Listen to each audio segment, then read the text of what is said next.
Morning, students. So today is the first laboratory work. So the main task of today is finding out what are the friends of compiler. So do you remember the friends of the compiler? So let me just, do you remember the phases of the compilation? It can be divided into two big groups. One is the front end, the other is back end. But I'm not telling about detailed phases of the compilation, but just the outside of the compiler. So let me show you this screen, the lecture note, which was previously explained. So you remember that actually the compiler is the red one in the middle, but around the red one, you can find the sum of the friends of the compiler. Typically, you have a preprocessor which processes the source to another source. So it is translating source to source. Okay, so you can take a look of the source program. And the compiler is typically generate an assembly code. So you know that in system programming course, you have, sometimes you have done the assembly coding. So the assembly code is also visible since those are text file. But you may not take a look of the object code since this is a binary. And the binary code is linked to another binary to generate the executable, which is another binary. So we want to take a look of these preprocessors and assemblers and linkers, but those may not be visible explicitly. So I want to focus on this one, which is a source, preprocessor source, preprocessed source. And the assembly output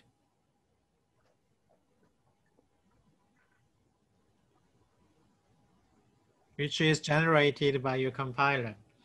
So in the last lecture, we have seen GCC minus V, which is a verbose mode. So they are, verbose means very talkative. So they print every messages, lots of messages. Messages will be printed with minus V option. So we'll take a look. But before that, you have to install GCC, which is a part of GNU compiler collection. Okay, actually this is a C compiler, and GCC takes a lot of other tools. G++, which is a C++ compiler, GNET, which is the Ada compiler. I'm not sure, but so lots of other compilers is installed with GCC. So let me show you how to install this tool chain in your Windows. This is just for showing you the links. So there are typically 3 ways, actually 4 ways to use the tool chain of GNU. So I'll show you how to do that, how to install them. So the first way is installing separate Linux. Linux, you have a full-fledged Unix, so you can use GNU here. And then another way is that installing Unix using your VM. So the VM is another program which emulating a machine. So have you ever heard of a VMware or VirtualBox? So on top of this VM, you can install Linux. So VM and Linux, and VM is executed on top of Windows. But this is very eventual way, but it is too heavy and slow.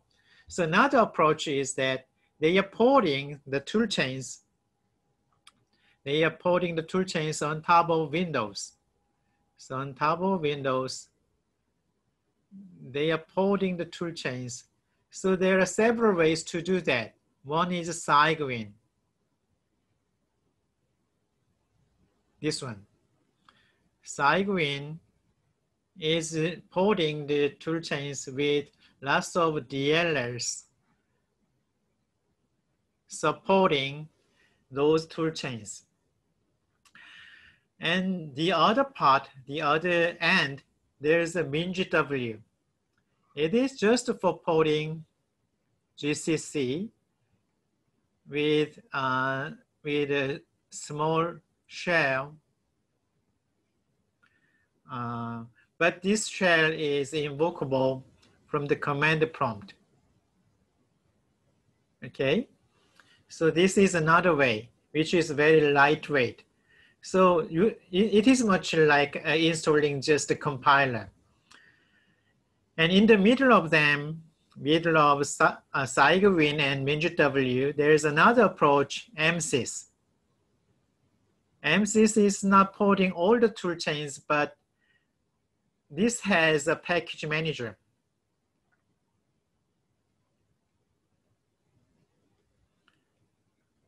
So the package manager, with your package manager, you can install any tools which is available on your system. Okay, so it lies in the middle. So let me explain this in your lecture board, okay, in your lecture note. Okay, so have you ever heard of recursive acronym? The acronym is for explaining the original word, but so the GNU is a recursive acronym, okay? So if not, remember that GNU is not Unix. So it is an actual acronym for GNU, G-N-U. So the definition of GNU is containing GNU. So it is recursive. But the definition is to saying that GNU is not Unix. So that is, the reason for that is that the Unix was, the source of Unix is opened, but it is also opened for the commercial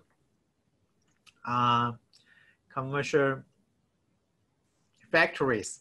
So the software factories is also use them selling this with money, plus for some tools. Okay, and in the university part, they are insisting free software. But this is not free, it is commercial. You should pay that. You should pay some of the Unix. So Richard Stallman, so he's well known as the acronym RMS. So he would like to make a Unix at all free, okay? So since I made this as a free, if you'd like to use it, it is okay. It is okay to use it in any way, but you have to open your software once you modify this. That is the GNU license. So the GNU license, so Richard Stallman is Free Software Foundation. Free Software Foundation have founded this. So FSF is a Free Software Foundation. He rewrote all the sources of Unix into a free software. So GNU is an operating system. So as you know that Unix is built on top of C. So he had to port C also. So it is called GCC. At first, it was just a GNU C compiler. So it is a brand new operating system for free. Before that, Unix was partially free, but partially commercial. So GCC is another set of software written by Richard Stallman, starting from C compilers to a set of compilers. Now GCC stands for GNU Compiler Collection. But GNU is just only for other system, which is totally new system, which is different, which is different to Windows.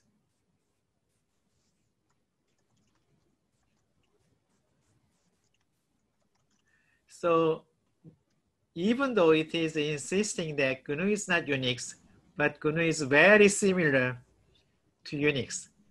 Only difference is that this is free. So the Unix users want to use GNU toolchains on top of Windows. So they have typically three approaches. Cygwin is obeying the standard, Unix standard, which is called POSIX. So it is obeying the standard. So this is a standard Unix. But MinGW is just porting GCC with some tools. But some part of Cygwin is ported to here. So they are taken the minimal system. This is a minimal GNU for Windows, but another minimal system, which is bigger than MinGW, but you may still use the C compilers and some tool chains. So I want to install one of these two, this one or this one. So let me show you how to install them. So in short, this is the conclusion, partial conclusion. You can install one of the followings to use the compiler construction tools. So the first one, MinGW, and second one is MSys. So you can click this to the home page. So let me click this for the first one, MinGW, and second one, MSys, and just click install. And this is the default. So you may stick to this, or you may change it to other folders such as D drive or E drive if you like. Okay. So in some cases, if you'd like to, you may change this as D drive if you want. Change. And so I have to make a folder, MinGW.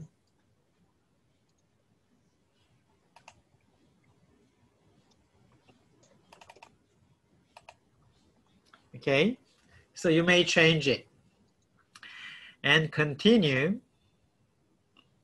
So it is downloading the packages from the internet. So continue. You can find out that there's some of the tools. So basic tool is that just click GCC and G++.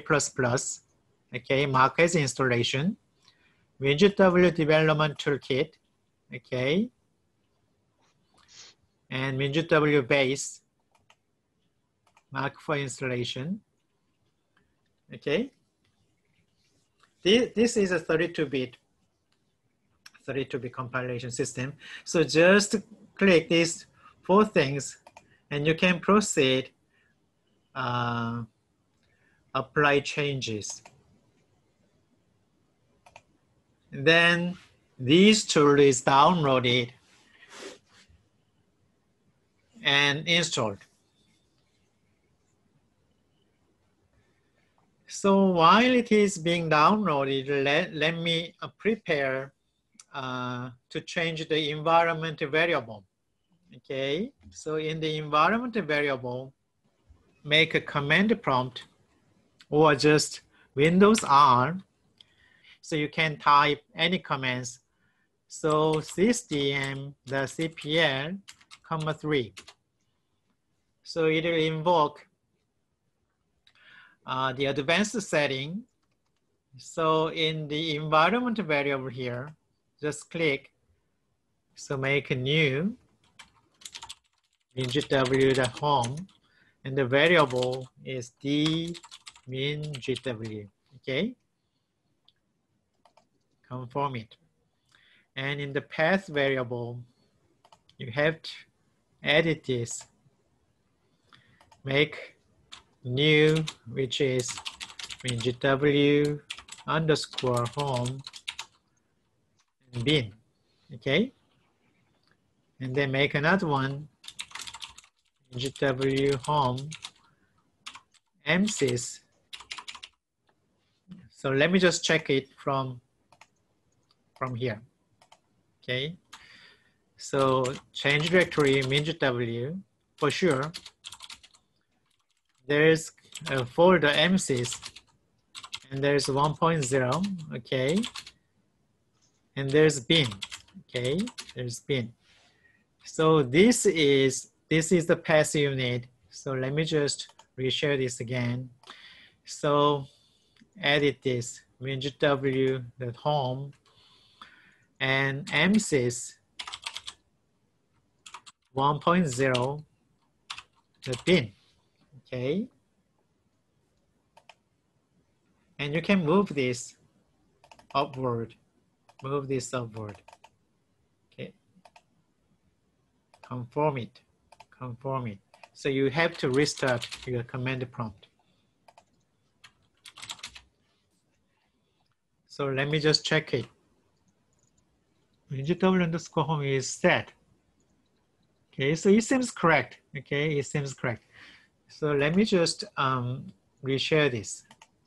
Okay, this one. So you have GCC. Okay, no input. This is normal GCC help. So it is installed correctly. So you can just copy some of the file from your console. So copy from your console to hello.c, which is include standard.io.h and your main function. You can print out or just return printf hello with a new line. This may be, and Control Z. Control Z is the end of file in Windows. So you can type hello.c here. Okay, and compile this hello.c.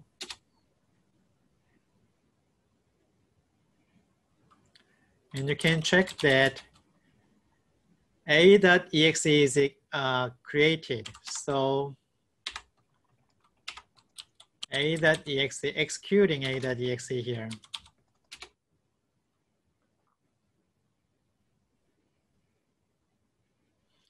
Since it is in execution, but my sorry, my virus scan is performed. So it seems slow for you, but it is not actually slow. Okay. So in this way, you can build MinGW. Okay. Another way is sharing what is a compiler. Okay. MSys.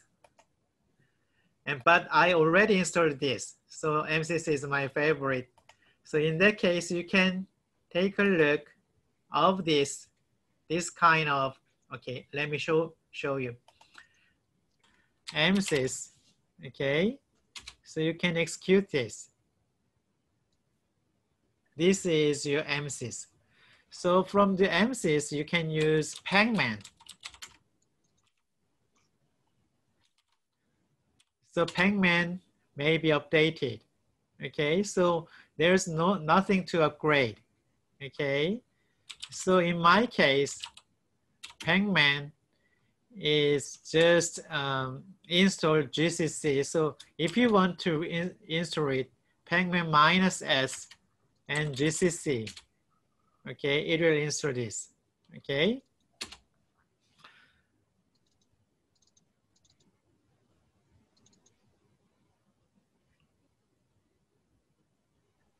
So in this way, it is installed here.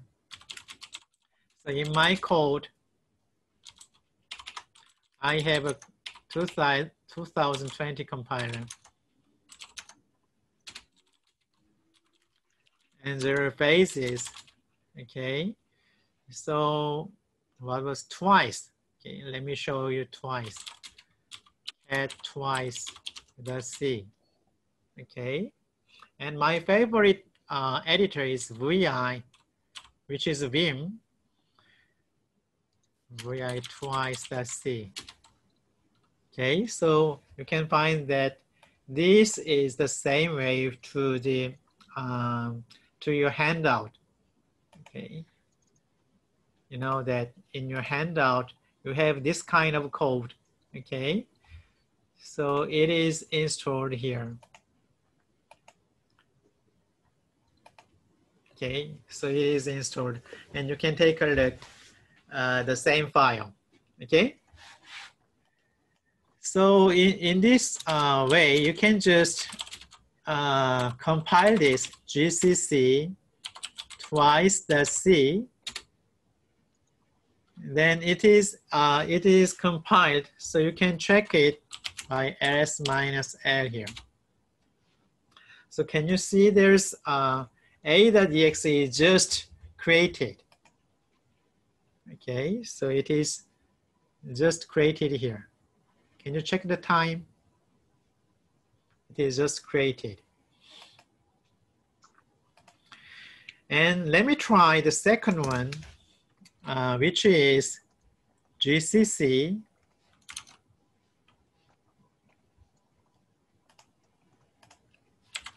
-v twice the C. And there's lots of messages will be printed. Okay, so I just made a partial list, partial output from your handout. So from your handout, you know that GCC -v twice the C, this is the file twice the C. So it is just printing the twice of your result. Okay, so you can check some partial result of this. Okay, but you have to find out how can I get the pre-processed output, which will be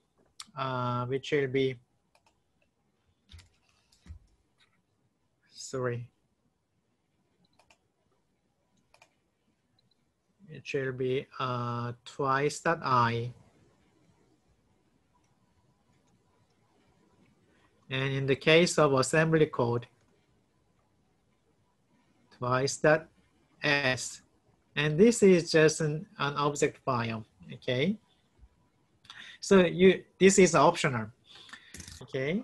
So you have to find your friends of the compiler. So the friends should be invoked using a specific commands. So you have to find out what commands can I use using GCC to invoke your friend. And second one, once you can do that, you can produce the assembly output, okay? And then tweak it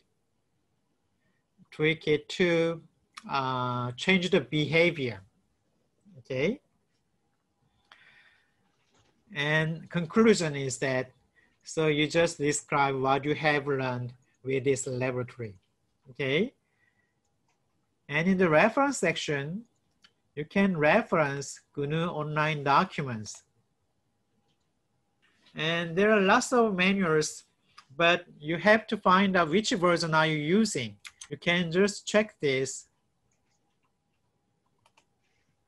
Since the MinGW and MCC is somewhat slower than a real implementation since they need some time to port.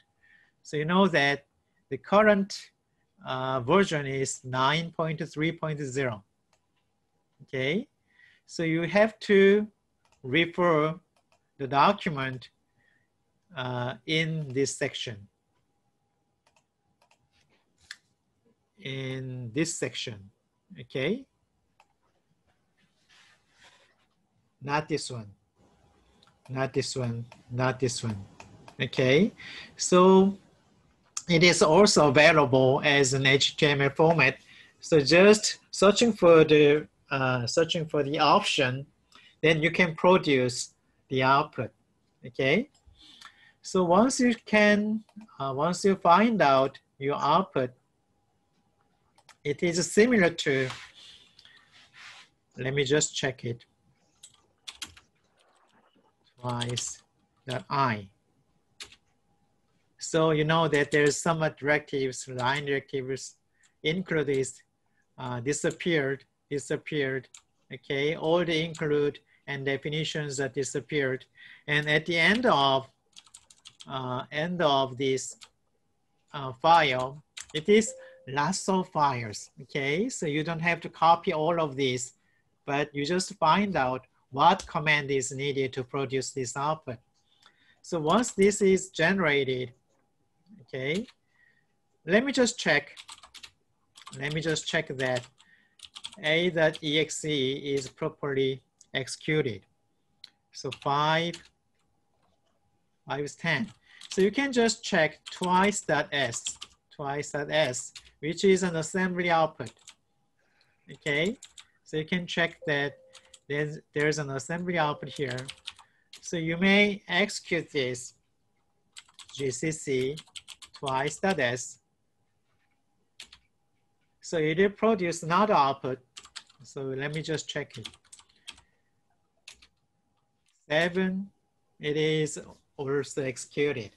So you can also process gcc twice.i. Okay, it is also good. So you can check the execution of it.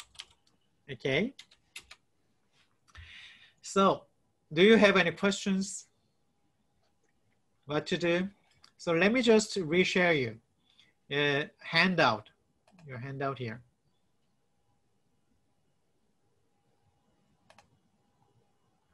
So you have to find out these outputs, and you have to try to do that, a slightly modified input to decipher the assembly output, and you have to change it to produce 4 times instead of 2 times.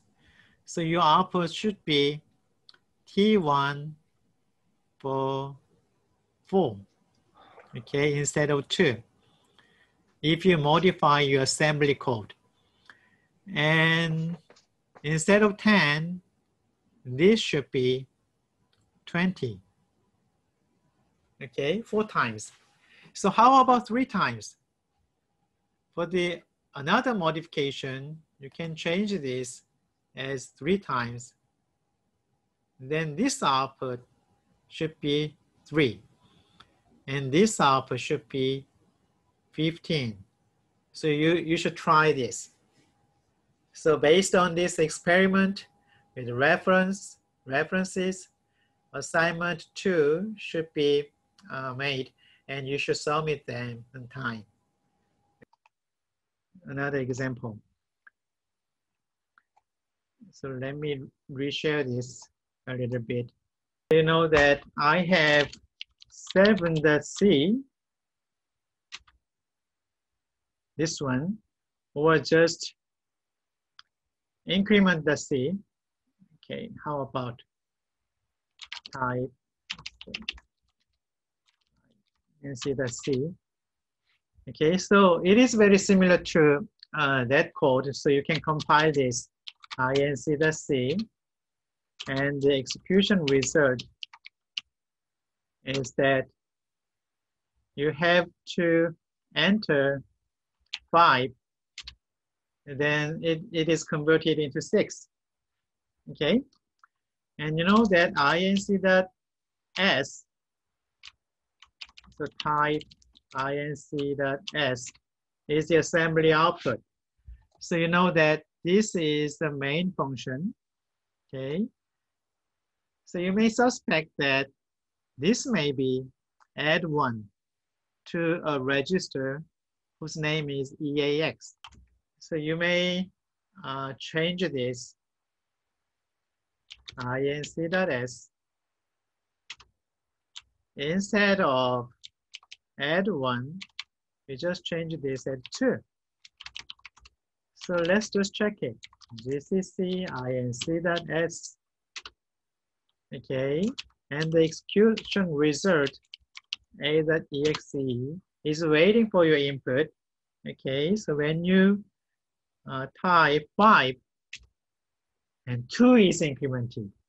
Okay, so in this way you can modify the assembly code, and the modified assembly code can be compiled using GCC. So actually GCC has friends, so it has there's an assembler and linker, so the a.exe is produced. Any other questions? No questions? Then thank you for attending this first laboratory walk, and see you next time. Okay, let's create a day.